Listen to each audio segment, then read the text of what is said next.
Uh, Welcome to another session with me, Sri Lekha, lecturer in Mechanical Engineering, SRRS God Polytechnic, Agraharam, Telangana.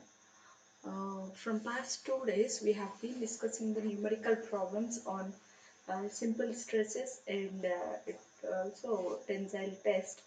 And even today, we are going to discuss a few problems on tensile test. And from tomorrow onwards, we'll start the new topic. So in this, we have been seeing that these are lengthier, but are of very simple ones. So let us once again describe that graph of tensile test. So this is a stress strain diagram of a mild steel specimen which had undergone tensile test. So tensile test is carried out uh, on a UTM, Universal Testing Machine. So the specimen is loaded and gradually increasing axial loads, that is tensile loads, are added. And while these are loading, what happens? So this is the curve that is showing the material properties that are absorbed by the that are experienced by the specimen. So as you go on increasing the load, so its stress strain also increases. So as you go on increasing up to a limit, the stress and strain are proportional to each other. It means the stress and strain are increasing proportionally. So till this point we can apply the Hooke's law. So Hooke's law states that within the proportionality limit, stress is directly proportional to strain. So by that only we'll replace stress by strain is equal to certain constant of elasticity, that is nothing but modulus of elasticity or Young's modulus. Means till this point stress by strain is equal to constant for that particular material. So after that you will have elastic point. So till here also it will be in elastic in nature. It means if you unload if you remove the loads, then the body will regain its shape, its original shape. So till this point the specimen is in elastic nature. So after elastic nature, as you go on increasing the load with unnoticeable minimum increase in stress, it will start showing its plastic nature. That is, it will retain its shape, it will not regain its shape. So the deformation in the shape will start occurring. So after this, the minimum point at which the deformation starts is nothing but yield point. So yield point is the minimum stress at which the deformation is occurring, that is yield stress. So after this yield point, it will start deforming uniformly. That means equally it is deforming over the entire body. So gradually it goes on increasing. As you go on increasing the load, the stress will slowly decrease and it will increase to a maximum point. So this is the maximum point, is nothing but the ultimate point at which the specimen can withstand the forces. This is nothing but the ultimate load or the maximum load that can be withstood by the specimen. Next, after the ultimate load, when it gradually decreases, the load gradually decreases, the load carrying capacity of the body will gradually decrease, and at a particular point that fracture occurs. It means the workpiece will break at its neck. So after this ultimate point, the localized deformation occurs. It means the deformation will occur at the fragile region, that is nothing but at this neck region. Okay, so here the breakdown occurs. So this is our tensile test. So the salient points are proportionality point, elastic limit, then comes yield point, then comes ultimate point, then comes the breaking point. Okay, so when you're calculating the stress at the elastic point, yield stress at the elastic point, and ultimate stress at the elastic point, you have to consider the area of the original area of the specimen. Whereas when you are considering, when you are finding the working stress, it means the actual stress or at the breaking load, then you have to consider this area of the neck after the failure. So these has to be remembered during this during finding the various components in the uh, tensile test. And moreover, as you know, a simple formula are there: stress is nothing but load by area. So the corresponding stress will take at corresponding point. If they ask you yield stress, then you will take load at the yield point by area of cross section. If they ask you ultimate stress, then you will take load at the ultimate point by uh, area of cross section. Likewise, we'll go on explaining everything. Okay, next. So we'll discuss few problems today. So this is: the following observations were made in a tensile test with a 25 diameter steel specimen. The gauge length is 200 Next, extension under a working load of 25 kilonewtons is 0.25 Yield load is 30 kilonewtons. Ultimate load is 60 kilonewtons. Next, breaking load is 50 kilonewtons. Length of the specimen after failure is 240 Diameter after failure is 16 Compute modulus of elasticity, yield stress,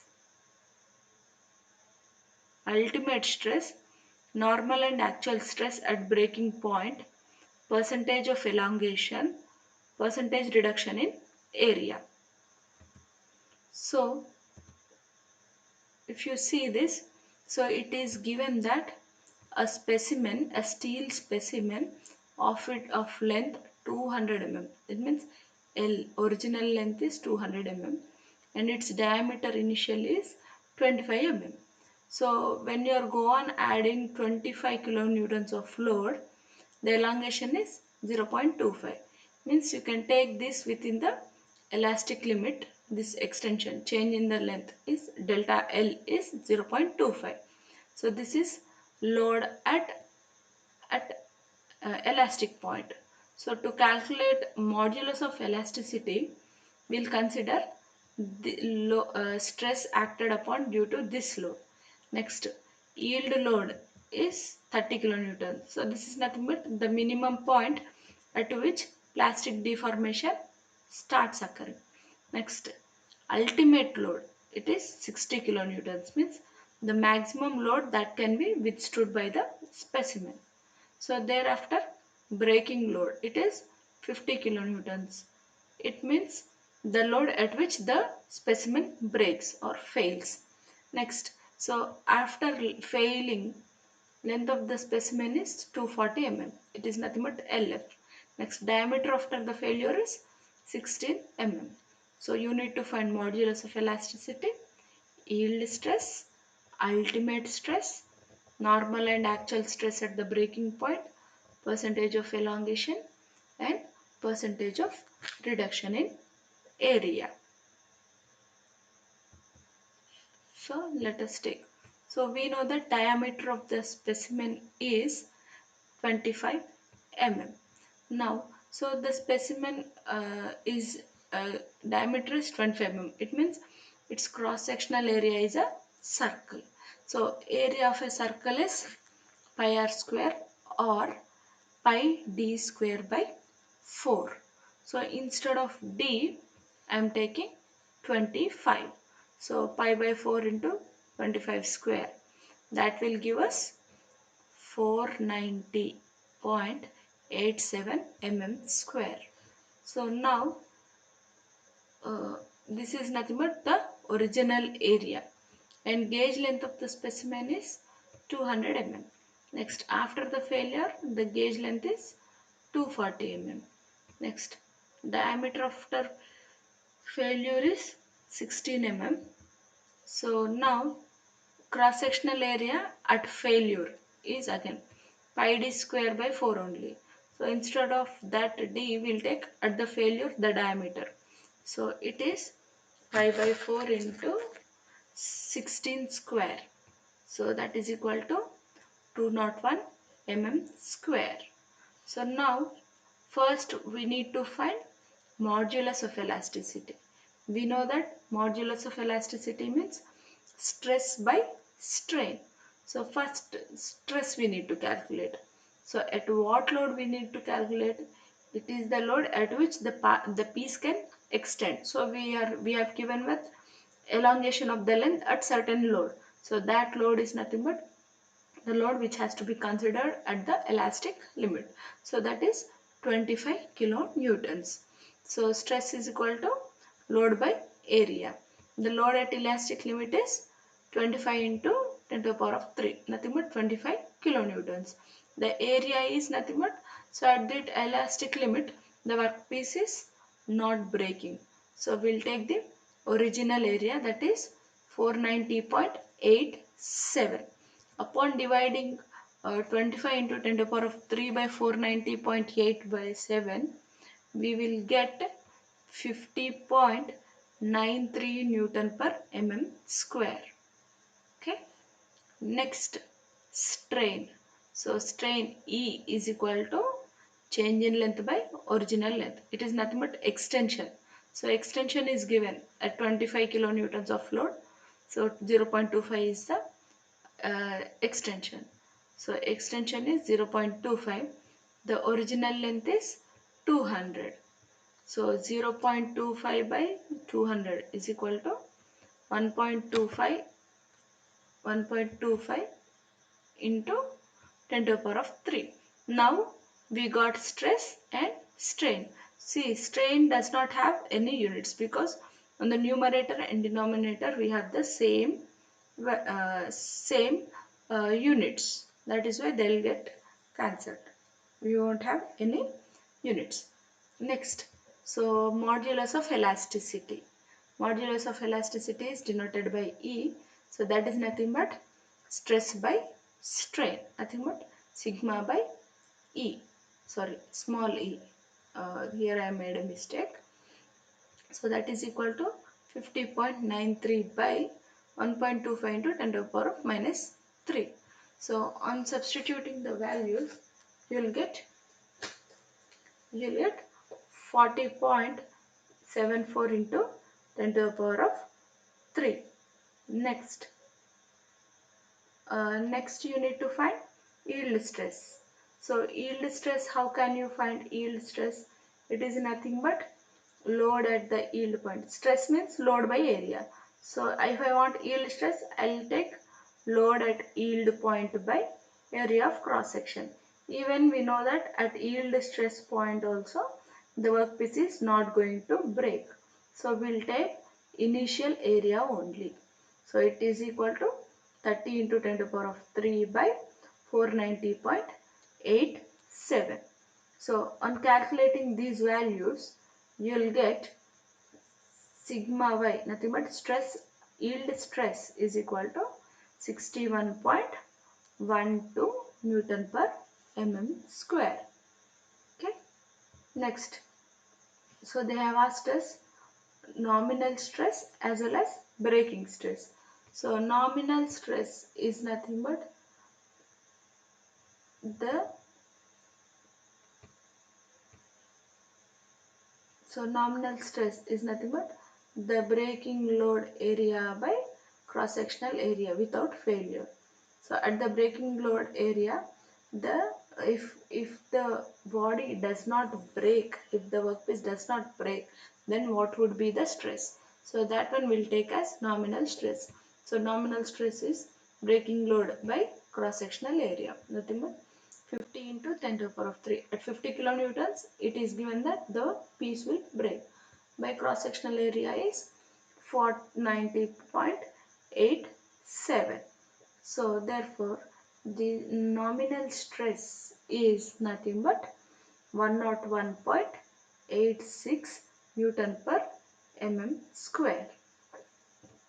Next is actual stress. So this is the stress that is experienced by the body during braking. So during braking means actually it will be breaking, right? So now actual stress is equal to braking load by cross sectional area at neck. So this is 50 kilonewtons by 2.1. So this is where area found by making use of the diameter. So 50 into 10 to the power of 3 by 201. So sigma A equal to 248.76 Newton per mm square. Okay.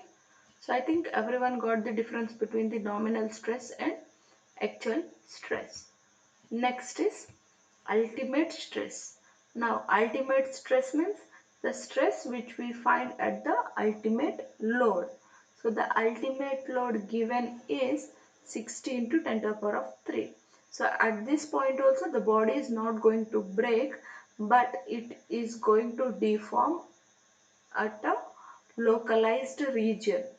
So localized deformation is occurring. So here also we are taking area of cross section as 490.87. So therefore sigma u equal to 122.23 Newton per mm square. Okay.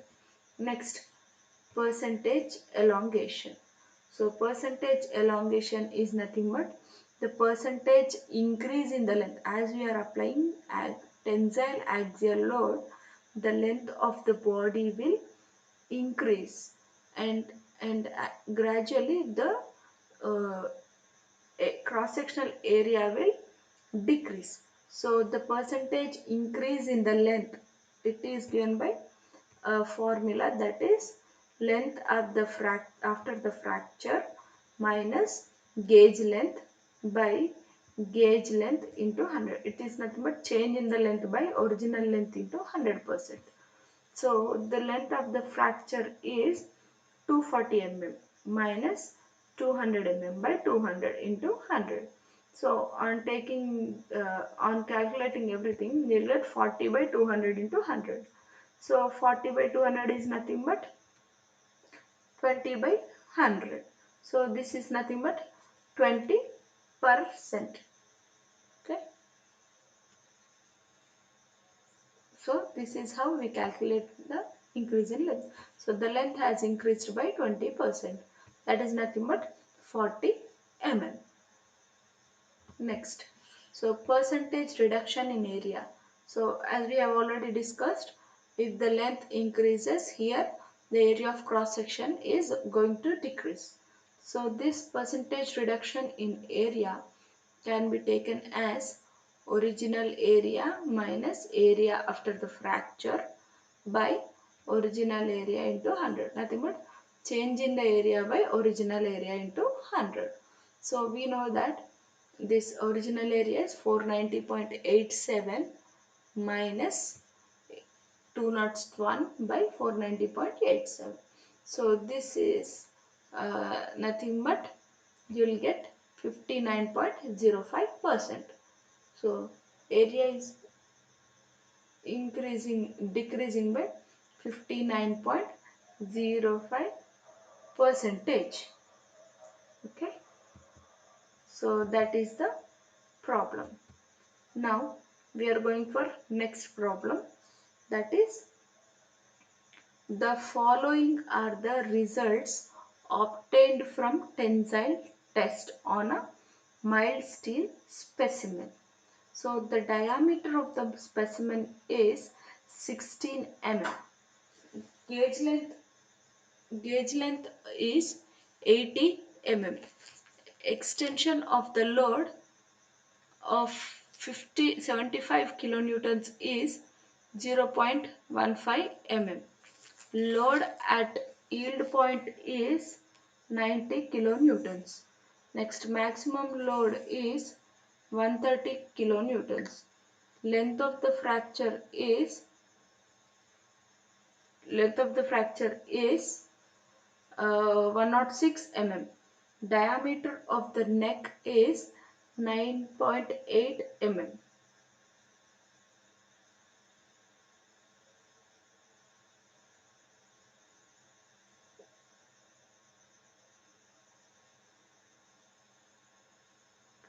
So calculate Young's modulus,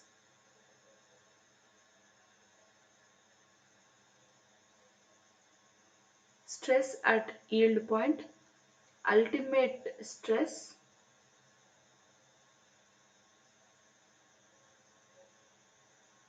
working stress by taking a factor of work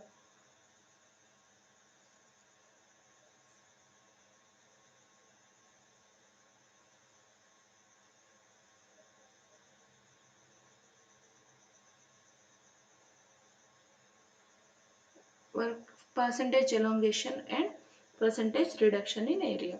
So this is also similar to that of previous problem.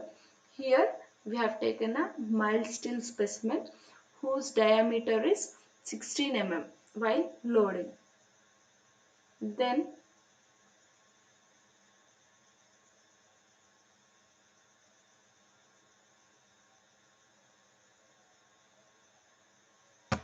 Then what happened, its length was also 80 mm. So while it was so initially the load was increased up to 75 kilonewtons. So this was within the elastic limit. So in this elastic limit, the extension of the workpiece was 0.15 mm. Thereafter the load gradually increased to 90 kilonewton. So at this point the uniform deformation has occurred. Next, after that, the load was increased up to 130 kilonewtons. So this was the maximum load at which the body could withstand without any fracture. Next, after that, what happened? So after gradually decreasing load, after gradually decreasing load, so the load was not given, the breaking load was not given. After gradually decreasing the load, the fracture had occurred. Now, after the fracture, the length of fracture is 0.6 mm, means after breakdown, the length of the workpiece is 1.106 mm. So initially it was 80 mm, then after it increased up to 106 mm, and its diameter decreased up to 9.8 mm. Now we need to find Young's modulus, stress at yield point, ultimate stress, working stress by taking the factor of safety 3, and percentage elongation and percentage reduction. So let us write. So the given diameter of the specimen is D is equal to 16 mm. Now cross sectional area A is equal to pi by 4 D square. That is nothing but, so the diameter before breaking is, the original diameter is 60. So just substituting, so pi by 4 into 16 square. So here I forgot, there was a small mistake happened. So pi by 4 into 16 square. So A is equal to 201.06 mm square. Okay. Next, the gauge length means initial length while loading the workpiece on the specimen. While loading the specimen on the testing machine, it was 80 mm. Again, the final length after fracture is 106 mm.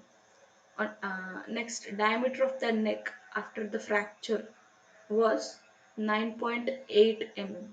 Now, area of the neck is again pi by 4 d square, that is nothing but pi by 4 into 9.8 square. So area of fracture is 75.43 mm square. Next, so we need to find first modulus of elasticity, that is nothing but Young's modulus. So that is simply stress by strain. So now stress has to be calculated within the elastic limit only. It means within that elongation region you should consider the load. So you should not consider yield load or ultimate load, because all those are after the elastic limit. Now stress is equal to load by area. The load is 75 into 10 to the power of 3. So area we have calculated by making use of 16, that is 201.06. Now 75 into 10 to the power of 3 by 201.06 gives us equal to 373 Newton per mm square. Next, strain. So strain E is equal to delta L by L, nothing but change in length by original length. So that is equal to 0.15 by 80. So 0.15 by 80 will give us 1.875 into 10 to the power of minus 3. So next, modulus of elasticity is stress by strain, nothing but 373 by 1.875 into 10 to the power of minus 3. So Young's modulus is sigma by E, that is equal to 373 by 1.875 into 10 to the power of minus 3. So E is equal to 1.989 into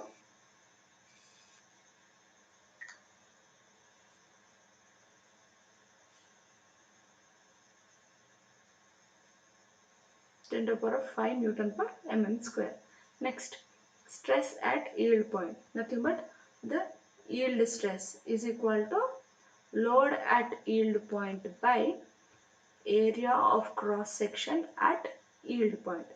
So load at yield point load is 90 kilonewtons. So if I write in newtons, it is 90 into 10 to the power of 3 by area of cross section is 201.06. So therefore yield stress is equal to 447.63 Newton per mm square. Okay, so this is our yield stress. Next, ultimate stress. So ultimate stress is nothing but load at the ultimate stress by area of cross section. So load at the ultimate stress is 130 kilonewtons. So 130 into 10 to the power of 3 newtons by area of cross section is 201.06 mm square. So Newton per mm square. So the ultimate stress is equal to 646.57 Newton per mm square. So this is the value. Next, working stress. So working stress can be found. So previously we have taken actual stress and nominal stress when the load was given. Now we don't have anything. We are given with only factor of safety. So we know that factor of safety is nothing but the ratio between yield stress to that of working stress. So here factor of safety is equal to yield stress by working stress. So if I take cross multiplication, then working stress is equal to yield stress by factor of safety. So therefore working stress is equal to 447.63 by 3. So working stress is equal to 149.21 Newton per mm square. Next, percentage elongation, nothing but percentage increase in length of the specimen. So the percentage increase in length of the specimen is, so change in length by original length into 100. So this is final length after fracture minus gauge length by gauge length into 100. So this is nothing but 106 minus 80 by 80 into 100. Therefore change in length, percentage elongation in length is 32.5%. Okay. Next, percentage reduction in area. So percentage reduction in area is nothing but original area minus area after failure by original area into 100. So here again area is 201.06 minus area after failure is 75.43 by 201.06 into 100. So therefore on calculating all these values, you are going to get percentage reduction in area is 62.48%. So that is how we'll calculate modulus of elasticity, yield stress, ultimate stress, working stress, actual stress, nominal stress, percentage reduction in area, percentage increase in uh, the length. So those that in that manner will be calculating all the values. So everything is simple, but the salient points you have to take correctly. The respective salient points have to be taken perfectly.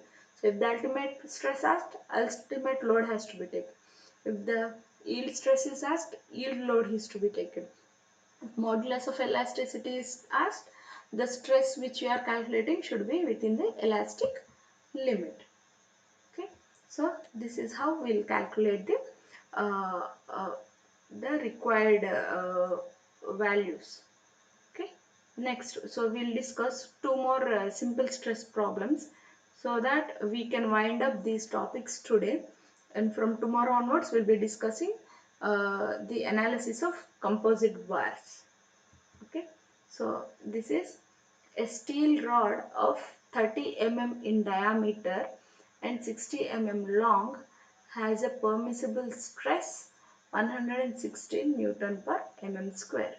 Calculate pull required in kilonewtons. Okay, first is pull required in kilonewtons and elongation in mm if modulus of elasticity is 2 into 10 to the power of 5 Newton per mm square. So given that circular bar, okay, a circular steel rod, so whose diameter is 30 mm and its length is 600 mm. So it is pulled by certain axial load. Okay, so a tensile load. So due to that load, the stress induced in the body is 116 Newton per mm square. Now you need to find what is that load acting. So pull is nothing but force. Pull, force, load all are same. What is the load which is giving that 116 Newton per mm square of stress, and also elongation in mm if this modulus of elasticity is this. Nothing but you need to find delta L and P. Right? So this is a workpiece or the specimen, MS rod specimen, whose diameter is 30 mm and whose length is 600 mm. So diameter is 30 mm. So therefore by making use of this, area of cross section is nothing but area of a circle.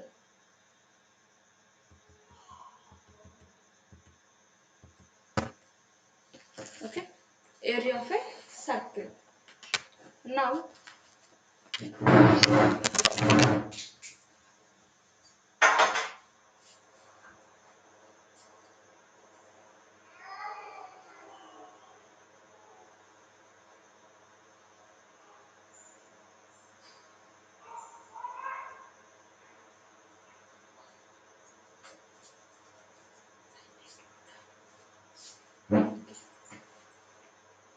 Now,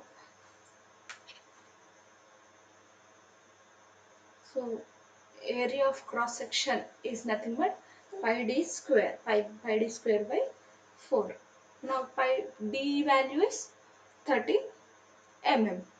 So pi by 4 into 30 square, that will give you a value of 706.85 mm square, and given length is 600 mm, and given that stress is 116 Newton per mm square. So we know that stress is equal to load by area. So therefore 116 is equal to load is how much, not known, that is we need to find, nothing but pull required by area is 706.85. So therefore P is equal to 116 into 706.85. So therefore the pull required is nothing but 82 into 10 to the power of 3 newtons. If I write in kilonewtons, it is simply P is equal to 82 kilonewtons. Next, so we need to find one more thing, that is elongation in length. So we know that it is given modulus of elasticity. So we know that modulus of elasticity is simply stress by strain. So modulus of elasticity I am substituting as 2 into 10 to the power of 5, whereas stress we already know that 116, and instead of strain I am taking change in length by original length. So that is what the formula we know. So change in length is the thing which we need to find. The length is 600. So length of the bar is 600. So on substituting everything, you will get this factor, that is delta L is equal to 116 into 600 by 2 into 10 to the power of 5. So on calculating, we'll get the change in length is 0.345 mm. Okay, so this is the value which we get. So the pull required to induce a stress of 116 Newton per mm square is 82 kilonewtons, and the elongation is 0.348.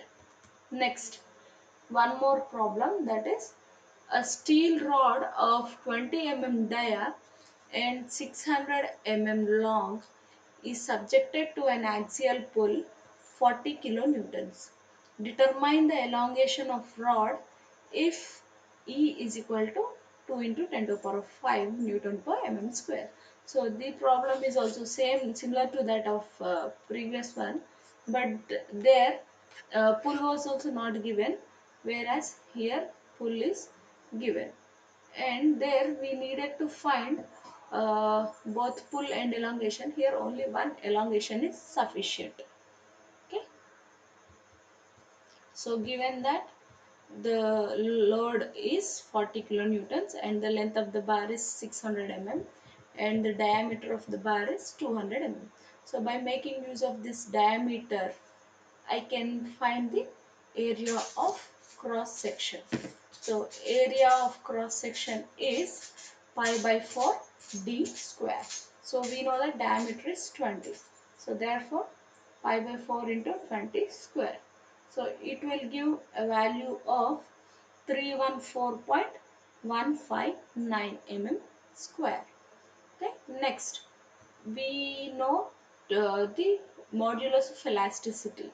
So stress is equal to load by area.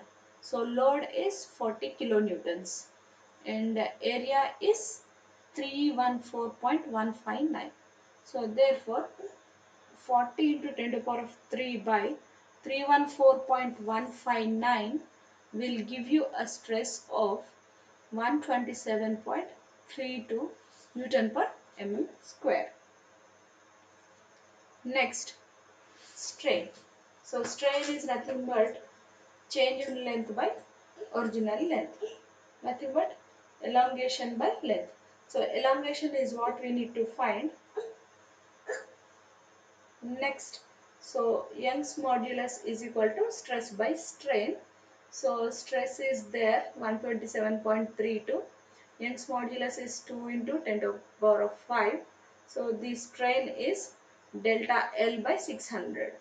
On substituting everything, so delta L is equal to 127.32 into 600 by 2 into 10 to the power of 5. So therefore delta L value is equal to 0.382 mm. So this is as simple as it is. Okay. So simply we have to remember the formula for area of cross section, stress, strain and modulus of elasticity. Only these four formulae will be uh, effectively used for simple stresses and strains problem. So as simple as it is. So in this manner we have to calculate the problems. So these are all very simple problems. Hope it is clear for everyone, and I wish everyone had learnt it properly, and if there are any queries or doubts they can be commented and they will be explained in the chat box. Okay. So for today this is the session, and tomorrow we'll go for analysis of composite bars, and moreover we need to go for analysis of thermal stresses, and then uh, we have incremental and decremental specimens. So there are various varieties of problems in this. Uh, So this is only two topics of simple stresses and strains. There are more four topics left over. Okay. Thank you.